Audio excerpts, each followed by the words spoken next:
नमस्कार और स्वागत है। आज हम डॉक्टर सुरेंद्र आईएएस एकेडमी के एक लेक्चर के जरिए भारतीय इतिहास की उस बुनियाद को समझने की कोशिश करेंगे जिस पर आज़ादी की पूरी लड़ाई खड़ी हुई। हम बात करने वाले हैं भारतीय राष्ट्रवाद के जन्म की, भारतीय राष्ट्रीय कांग्रेस के बनने की और उसके पहले 20 सालों की, जिसे नरमपंथी दौर या द मॉडरेट फेज भी कहा जाता है। बिल्कुल। और आज हमारा मिशन सिर्फ तारीखें और नाम रटना नहीं है, बल्कि एक कहानी को समझना है।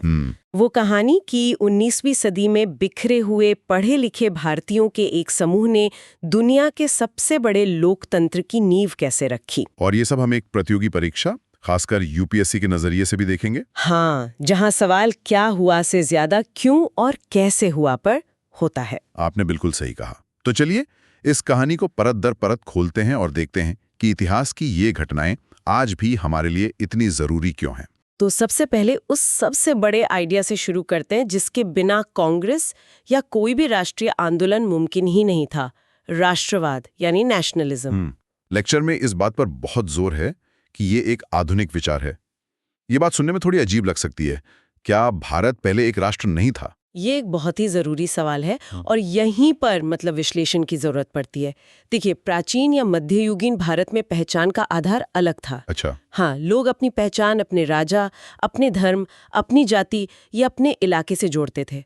कोई कहता था मैं मराठा हूँ, कोई कहता था मैं अवध का हूँ। सही। लेकिन ये विचार कि कन्याकुमारी से कश्मीर तक रहने वाले सभी लोग, चाहे उनकी भाषा, धर्म या संस्कृति कुछ भी हो, वो सब एक राजनीतिक पहचान यानी भारतीय होने के नाते एक हैं, ये एक नया विचार था। अच्छा। तो आप कह रही हैं कि ये कोई हजारों साल पुरानी भावना नहीं, बल्कि एक नया राजनीतिक औजार था जो अंग्रेजों के आने के बाद विकसित हुआ। बिल्कुल।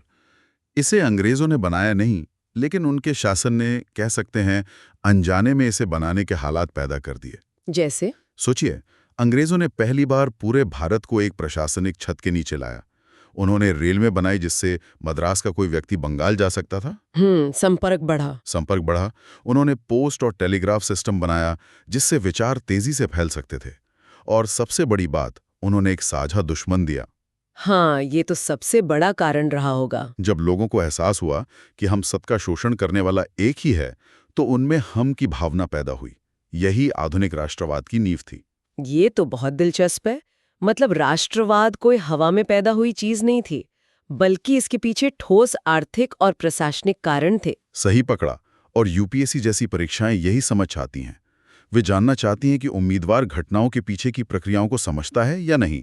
बिल्कुल। आज भी देखिए, दुनिया भर में चुनाव इसी राष्ट्रवाद के मुद्दे पर लड़े जाते हैं। तो इसकी ऐतिहासिक जड़ों को समझना एक प्रशासक के लिए बहुत जरूरी है। तो राष्ट्रवाद की ये नई भावना हवा में तो थी, लेकिन किसी भी विचार को एक संगठन की जरूरत होती है ताकि वो जमीन पर उतर सके।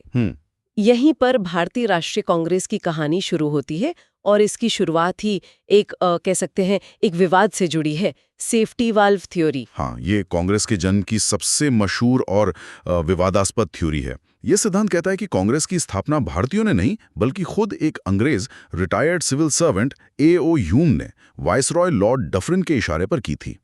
लेकिन क्यों एक अंग्रेज वाइसरॉय भारतीयों के लिए एक राजनीतिक पार्टी क्यों बनवाएगा? तर्क दिया गया कि 1857 का विद्रोह अंग्रेजों के लिए एक बहुत बड़ा झटका था।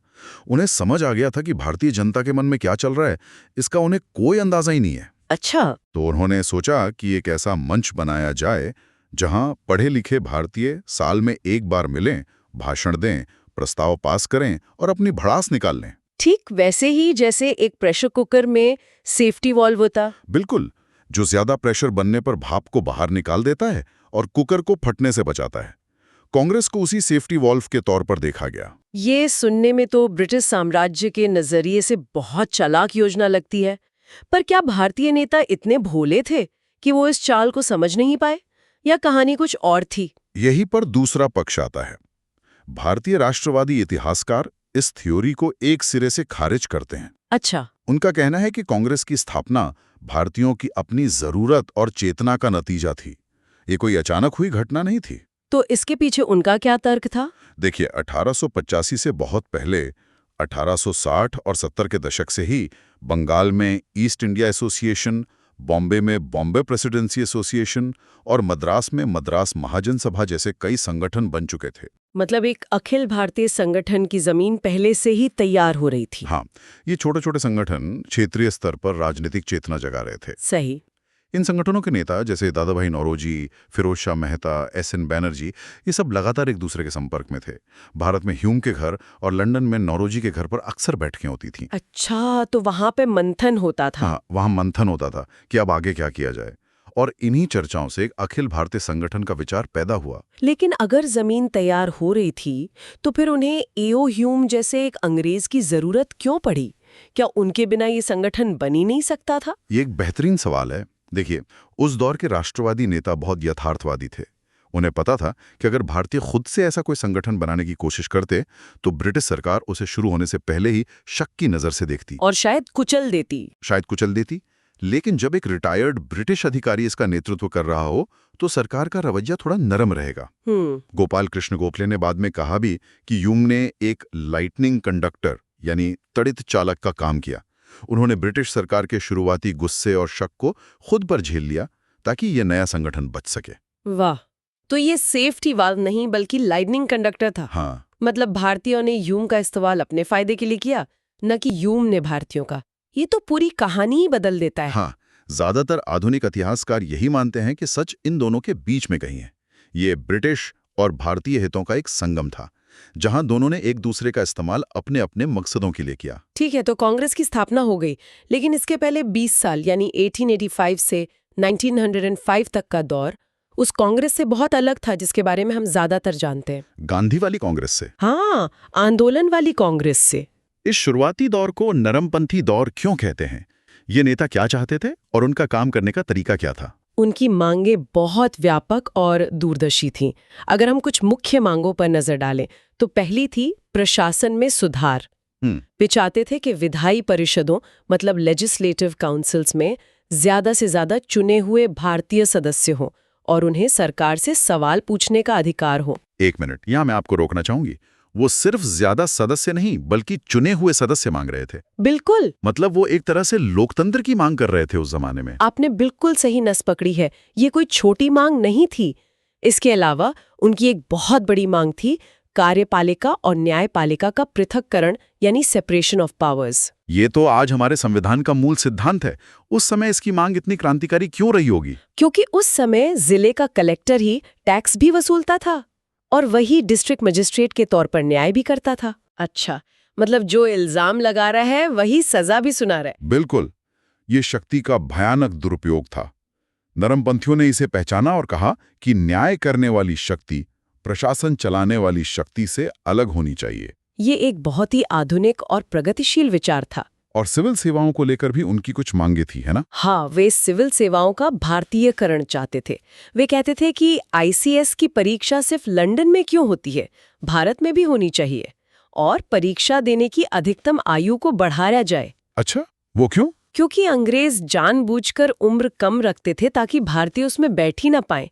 इसके अलावा आर्थिक मोर्चे पर उन्होंने भू राजस्व कम करने, नमक कर हटाने और स्वदेशी उद्योगों को बचाने की मांग की। मतलब उनकी मांगें समाज के हर वर्ग को छू रही थीं। बिल्कुल, उन्होंने प्रेस की आजादी और सेना पर खर्च कम करने की भी वकालत की। ये मांगें तो बहुत मजबूत लगती हैं, लेकिन जिस तरह से वो इन मांगों को रखते थे उसे लेकर उनकी बहुत आलोचना होती है। प्रेयर्स और पिटिशंस यानी प्रार्थना और याचिका की राजनीति। आज के दौर से देखें तो ये थोड़ा कमजोर लगता है। क्या ये उनकी मजबूरी थी या सोची समझी रणनीति? ये उनकी सोची समझी रणनीति थी। उन्हें पता था कि वो अभी बने हैं, उनकी ताकत बहुत कम है। अगर वो सीधे टकराव का रास्ता अपनाते तो ब्रिटिश सरकार उन्हें आसानी से कुचल देती। सही। उनका पहला मकसद लड़ना नहीं बल्कि पूरे भारत के पढ़े लिखे वर्ग को एक मंच कर लाना, उनमें राजनीतिक चेतना जगाना और धीरे धीरे अपनी जमीन मजबूत करना था। तो उनकी भाषा विनम्र थी लेकिन इरादे मजबूत थे। बिल्कुल, उनकी भाषा विनम्र थी जैसे योर मोस्ट ओबीडियंट सर्वेंट, लेकिन उनकी मांगें बहुत मजबूत थी। तो अब सबसे बड़ा सवाल, क्या वो कामयाब हुए? क्योंकि अगर हम देखें तो अंग्रेजों ने उनकी ज्यादातर मांगे तो नहीं मानी। सीधे तौर पर देखें तो आप सही हैं, उनकी ज्यादातर मांगे नहीं मानी गईं, लेकिन उनकी सफलता को तत्काल परिणामों से नहीं मापा जा सकता। उनका असली योगदान अदृश्य था, लेकिन बहुत गहरा था। इस बात को समझाने के लिए लेक्चर में क्रिकेट का एक बहुत ही शानदार उदाहरण दिया गया है। मुझे वो बहुत पसंद आया। हाँ, और वो उदाहरण इस पूरी बहस को समाप्त कर देता है। नरमपंथियों की भूमिका टेस्ट क्रिकेट के ओपनिंग बल्लेबाजों जैसी थी, जैसे राहुल द्रविड़ या सुनील गावस्कर। बिल्कुल। एक टेस्ट मैच में जब ओपनर बल्लेबाजी करने आता है तो उसका पहला काम रन बनाना नहीं होता। नहीं, उसका काम होता है नई चमचमाती गेंद की धार को कुंद करना, सबसे तेज गेंदबाजों के सबसे खतरनाक स्पेल को झेल जाना और पिच को समझना। वो विकेट पर टिककर गेंदें छोड़कर डिफेंड करके गेंद को पुराना कर देता है, ताकि बाल में आने वाले बल्लेबाज जैसे सचिन तेंदुलकर या विराट कोहली जब पिच पर आए तो उनके लिए रन बनाना आसान हो जाए। बिल्कुल। नरमपंथियों ने ठीक यही किया। उन्होंने ब्रिटिश शासन के शुरुआती और सबसे क्रूर दौर का सामना किया। उन्होंने लोगों को राजनीतिक अधिकारों के बारे में सिखाया, एक अखिल भारतीय मंच बनाया, आर्थिक शोषण के ड्रेन ऑफ वेल्थ सिद्धांत को दुनिया के सामने रखा। उन्होंने वो नींव तैयार की, वो पिच तैयार की जिस पर बाद में गांधी जैसे नेता आकर एक बड़ी और आक्रामक पारी खेल सकें। वाह! अगर नरमपंथियों ने वो मुश्किल शुरुआती दौर नहीं झेला होता तो शायद गांधी का आंदोलन उतना प्रभावी नहीं हो पाता। उनका काम रन बनाना नहीं, बल्कि मैच को बचाना और भविष्य के लिए तैयार करना था। तो आज की इस गहरी बातचीत से जो बातें निकल कर आ रही हैं, वो ये है कि भारत एक राष्ट्र के रूप में एक आधुनिक राजनीतिक प्रोजेक्ट था। दूसरा, इसकी सबसे बड़ी राजनीतिक संस्था कांग्रेस का जन्म किसी एक साजिश से नहीं, बल्कि कई हितों के टकराव और संगम से हुआ। अब तीसरी और सबसे अहम बात यह कि कांग्रेस के शुरुआती नेताओं यानी नरमपंथियों का मूल्यांकन उनकी तत्काल सफलताओं से नहीं, बल्कि उनके उस दूरगामी योगदान से होना चाहिए जिसने भारत के स्वतंत्रता संग्राम का मैदान तैयार किया। वो ओपनर थे जिन्होंने नई गेंद की चमक फीकी की। बिल्कुल। चर्चा के अंत में लेक्चर में प्रेस की आज़ादी को लेकर एक बहुत ही सोचने वाली बात कही गई है, जो आज के समय में और भी ज्यादा प्रासंगिक लगती है। हाँ, ये एक विचारोत्तेजक बिंदु है। ब्रिटिश काल में जब कोई मौलिक अधिकार नहीं थे, तब भी नेहरू और गांधी जैसे नेता जेल से सरकार की तीखी आलोचना करते हुए लेख लिख पाते थे। और वो छपते भी थे। वहीं आज़ादी के बाद जब हमारे संविधान ने हमें अनुच्छेद 19 के तहत अभिव्यक्ति की आज़ादी का मौलिक अधिकार दिया, उसके बावजूद हमने देखा है कि प्रेस की आज़ादी पर कई बार संकट आया है, चाहे वो इमरजेंसी का दौर हो या हाल के कुछ साल। सही कहा। ये सच में एक ऐसी बात है जो सोचने पे मजबूर करती है। कागज पर मिली आज़ादी और असल में मिली आज़ादी में क्या फर्क होता है, और एक लोकतांत्रिक संस्कृति को केवल कानूनों से नहीं, बल्कि उसे लगातार इस्तेमाल करने के साहस और अभ्यास से कैसे बनाया और बचाया जाता है। शायद इसी सवाल के साथ हमें आज की इस चर्चा को समाप्त करना चाहिए।